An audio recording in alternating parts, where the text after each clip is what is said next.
Hi, this is Fale, and yeah, I'm gonna do a preview for New Japan Pro Wrestling Dominion 619, which will be held on Sunday. On Sunday night, or rather, for most of us, Monday morning. So yeah, well, let's get right to it. The first match, I suppose, will be a six-man tag team match between David Finlay, Jay White, Juice Robinson, and on the opposing team, TenKoji and Manabu Nakanishi. And yeah, guess what? This will be your classic New Japan Pro Wrestling six-man or multi-man tag match that opens the show, or that gets things started in the undercard. There won't be happening much here, but yeah, hopefully the Young Lions will win, because Hiroyoshi, Tenzan, and Satoshi, Kojima, and Manabu Nakanishi are all seasoned veterans, and obviously they don't need the win. And of course, it's always nice to see a showcase with the Young Lions, whether they win or not. But a decisive win, especially for David Finlay, who got his first big victory in the Best of the Super Juniors tournament. It would be nice for him to get another more important victory with some other Young Lions against the seasoned veterans. So hopefully they win. I wouldn't bet on it, but well, we'll see how that goes. The next match, of course, another multi-man tag match. We know that from New Japan. We don't have to expect much here either, because it's the Bullet Club with Bad Luck Fale, Hangman Page, and Yujiro Takahashi versus Captain New Japan, Togi, Makabe, and Yoshitatsu. And for some reason, I think the Bullet Club will win here, because matches involving Fale as of lately have been more or less squash matches, short squash matches in the undercard, and I think that will happen here too. Mostly, even if Togi Makabe is more or a huger star than many other guys they have beat thus far in these undercard matches, Captain New Japan and Yoshitatsu are they're just there for these multi-man tag matches, and they don't need a win. And the Bullet Club, who has been pushed aside lately a little bit by the loss in Ingobernables to Japon, they need another decisive victory here, and well, it doesn't hurt anybody in the undercard. Then we have a tag team match between Chaos, represented by Tomohiro, Ishii, and YOSHI-HASHI, and they face the lost Ingobernables to Japon, represented by BUSHI and Sanada. This one, I think will be very close, because we have seen lots of matches between Chaos and the lost Ingobernables at the Best of the Super Juniors tournament. Or let's say not everybody has seen these matches, because on most days these matches weren't really released or shown on TV. They were more or less for the live crowd. And it was back and forth. Chaos won some, the Los Ingobernables won some. And in order to show that to a wider public, of course they have this match here, and hopefully the Los Ingobernables will win here, because they have momentum at the moment, and they should keep that. And Bushi and Sanada beating Tomohiro, Ishii, and YOSHI-HASHI in tag team action would further help them. Chaos, it's an established stable that has been around for like forever. Oh, let me take a look. Since when was Chaos around? Since 2009. They are around 7 years. They are a huge stable, and nothing can really hurt them, as long as guys like Ishii, Okada, or other people are in there, so they can take the loss. Next is the IWGP Junior Heavyweight Tag Team Title 4-way elimination match. And this one is especially interesting, as on the Money in the Bank pay-per-view by WWE, there will be a 4-way tag team title match too. Not with elimination rules, but we have on Sunday night or Monday morning, we have two 4-way tag team matches. And of course you're gonna have to compare these with another.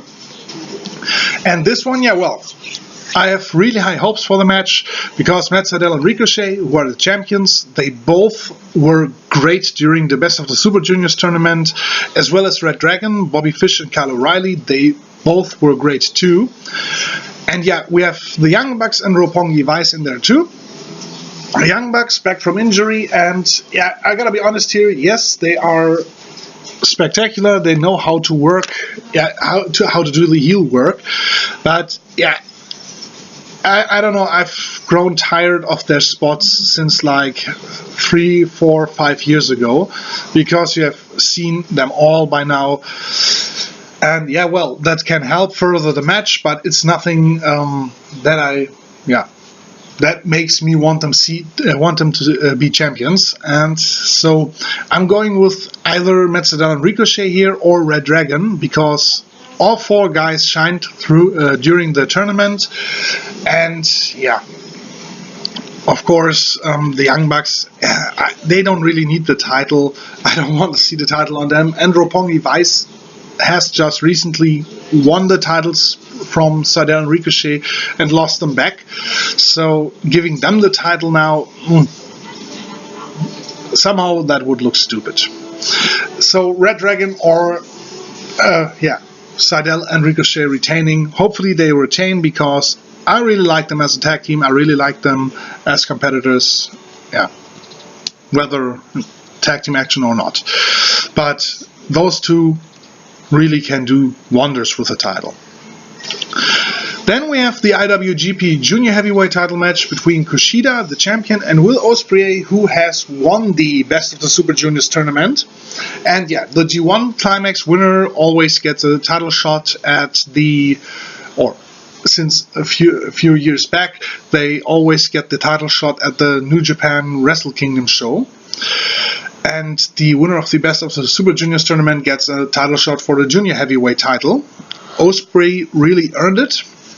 Although I have to say KUSHIDA was one of the MVPs of the tournament. All of his matches were good or great. Ospreay, yeah, I don't want to say he fell short. He had fantastic matches on the tournament, but some mediocre ones as well. But I think looking at their first match against each other, this one will be spectacular. Ospreay, of course, with his high-flying ability and his agility and athleticism, he can just work wonders, and KUSHIDA is the perfect opponent for him to, somehow give some sort of counterweight to all his high-flying.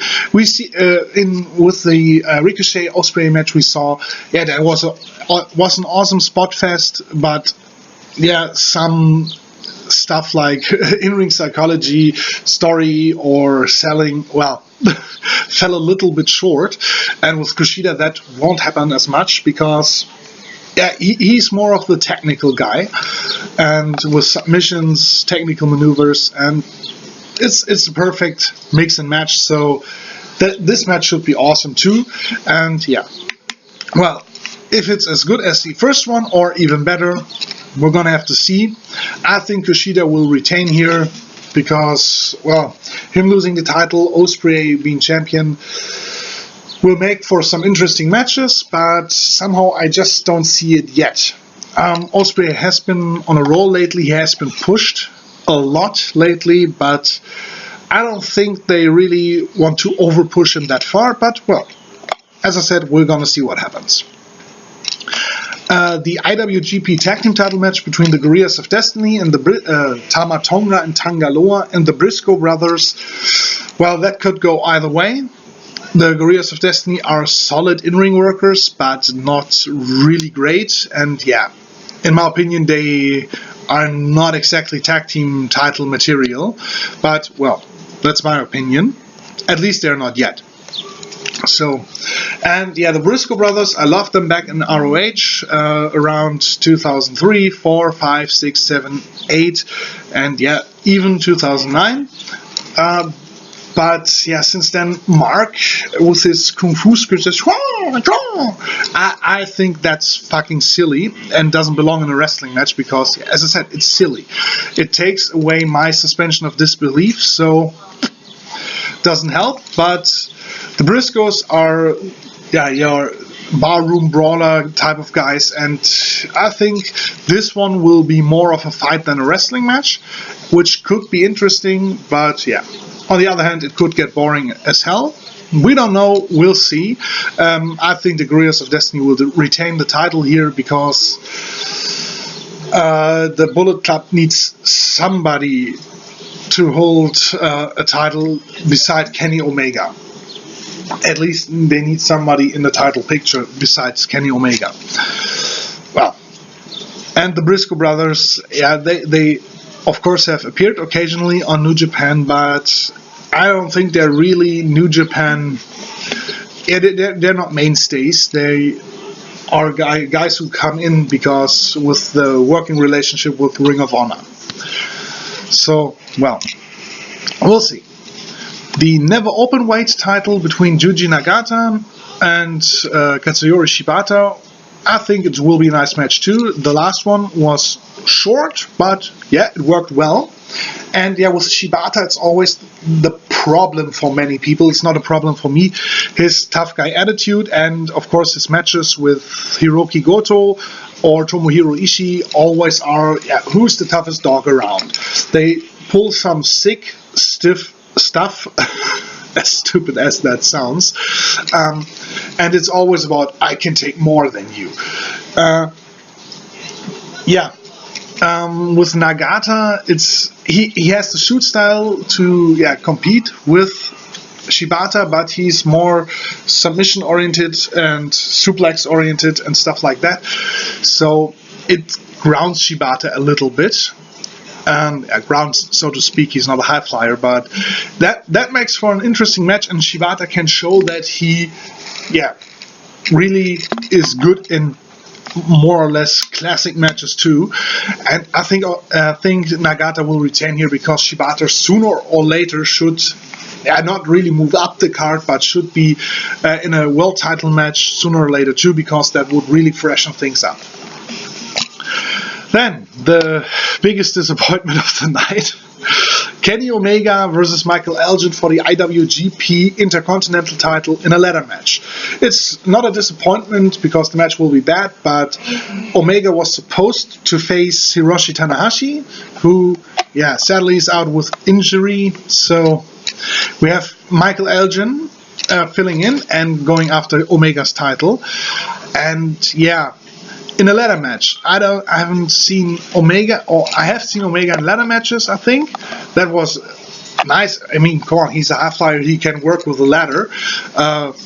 Problem is, his heel work may limit him at times in this, because if you do spectacular stunts of the ladder, the crowd's gonna cheer for you, and that's not what New Japan wants here. And Michael Elgin, I haven't seen him in a ladder match thus far, and his powerhouse style, it will be more like in the Money in the Bank matches when there's a seasoned veteran like Kane or somebody like that who, has no chance of winning the thing because, first of all, it's a ladder match, and the guy doesn't have the standing to really get the Money in the Bank briefcase anymore. And he can do some stuff with Omega, throwing him in ladders, maybe lifting a ladder while Omega is up and then boom, I don't know. I just don't see him doing the spectacular high-flying stuff you expect in a ladder match. And I don't see Omega doing that either. So it's going to be interesting to see how this one plays out, because it still can be a great match, but I think it will be only a good match. Or not at least it will not be as good as Omega versus Tanahashi could have been. Of course, Omega will retain here. First of all, I don't see Michael Elgin climbing up the ladder, taking the title down and winning the thing. And second of all, the Bullet Club needs a strong singles competitor who has a title or competes for a title.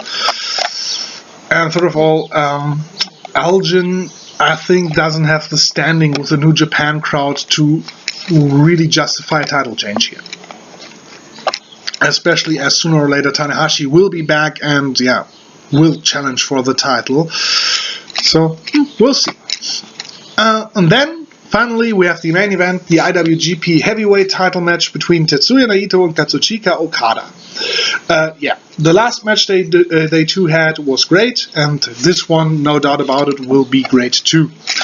Only thing I fear a little bit is that there will be lots of interference, but well, maybe Chaos and the Los Ingobernables de Japon will keep each other at bay so that Naito and Okada can work more or less interference-less match and a more classic wrestling match. But hey, we'll see.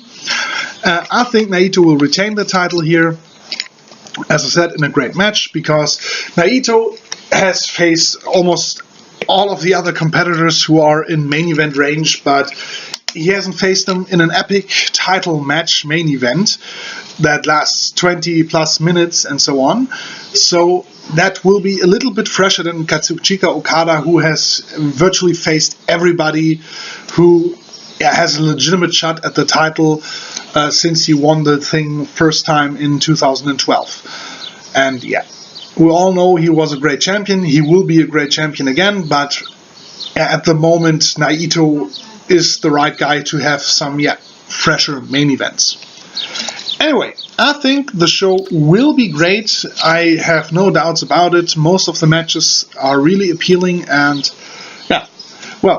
I'm gonna see the show on Monday afternoon because I'm not gonna stay awake after the WWE pay-per-view for 3 or 4 more hours and then instantly watch the New Japan stuff live, because I would be exhausted after that, and I still have to work. So, but you'll get the review, I think, by Tuesday. It should be there. So hopefully you tune in then, and so long and have fun with New Japan Dominion.